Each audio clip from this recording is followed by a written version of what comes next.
Assalamualaikum. Kita lihat sepintas lalu macam mana Ionic berfungsi dalam pembangunan hybrid application mobile. Sebelum tu kena install beberapa perisian, contohnya Node.js, kita kena ada Visual Studio Code untuk tulis kod, dan kita perlukan Android Studio bersama dengan Android SDK untuk kita produce ataupun jana APK, apps Android. Oleh kerana Ionic ni adalah satu projek open source, biasanya kita akan gunakan NPM ataupun CLI untuk dapatkan ataupun download projek Ionic daripada repository. Jadi first time untuk kita laksanakan atau kita create atau kita start satu projek Ionic baharu, kita kena run Ionic start teaser app. Ini adalah nama app dan kita akan gunakan navigasi dengan tabs Ionic start teaser apps tabs framework dan seterusnya. Dia akan download lah. Selesai. Okay, dan kemudian selepas kita selesai download apps ataupun projek Ionic, kita akan dapat satu folder bersama dengan screen. Ini screen dia, contoh dia. Ini screen dia, contoh. Dan screen ni akan kosong lah. Okay, kita ada 3 screen. Kalau untuk behavior tabs, kita ada 3 screen. 3 screen. Ini adalah code template untuk screen. Dan kita juga ada code template untuk TypeScript. Dalam Ionic, screen kita gunakan HTML ataupun lebih kepada Angular module, Angular classes. Dan untuk TS file dia ataupun script file dia, kita akan banyak gunakan language TypeScript. Okay.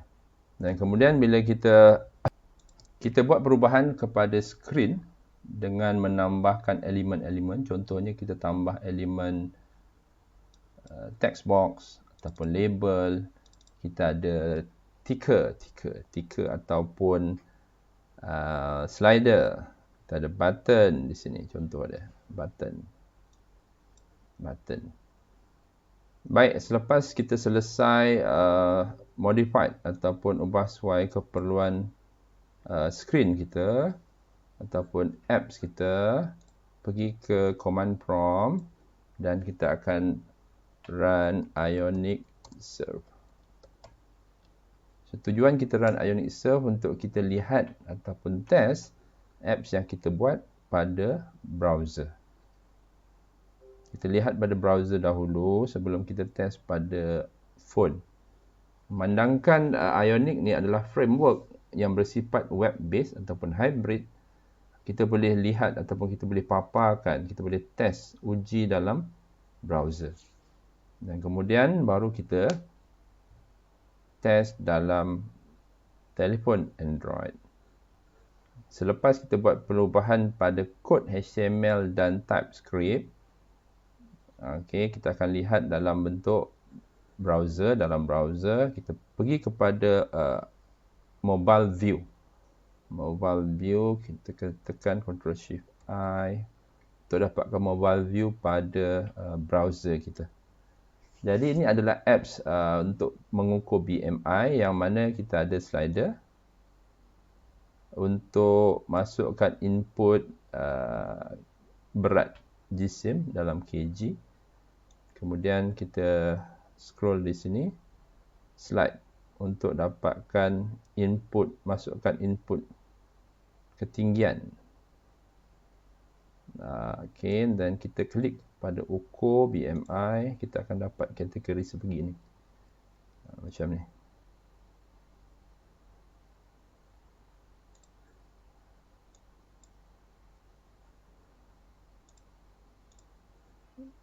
Okay, kita dapat result yang sebegini. Cuma behavior ni berada dalam browser. Jadi macam mana kita nak test dalam phone?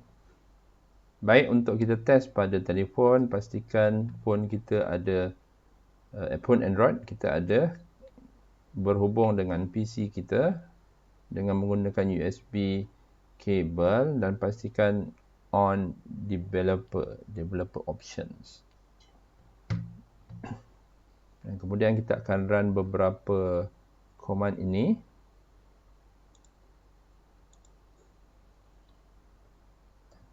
pm install Jetfire. Yang ini spesifik untuk Android platform. npx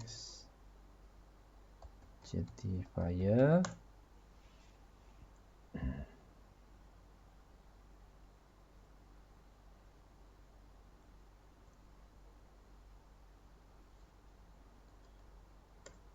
Kemudian untuk develop platform Android, kita kena jana dulu web resources dengan run Ionic build.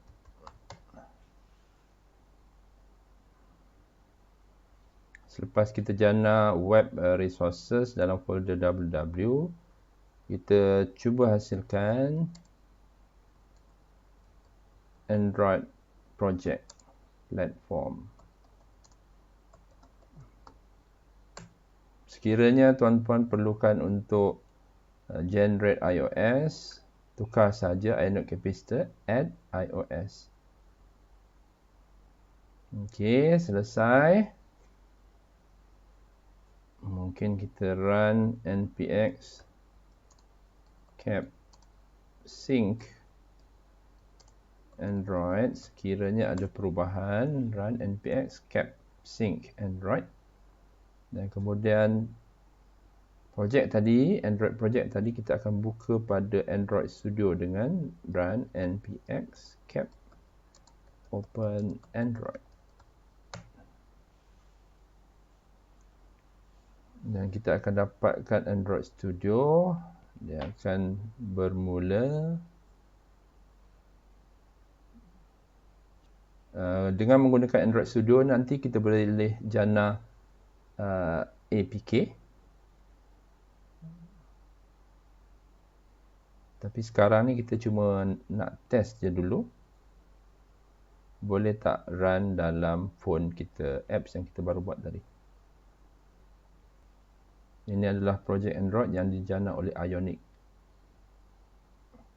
Dan kita dah dapat kena pasti apps kita, phone kita di sini. Zoom kejap. Kita boleh tekan play. Run. Dan kita akan tunggu proses untuk Android Studio install apps ke dalam phone kita yang sebelah kanan tu. Okey, sedang install.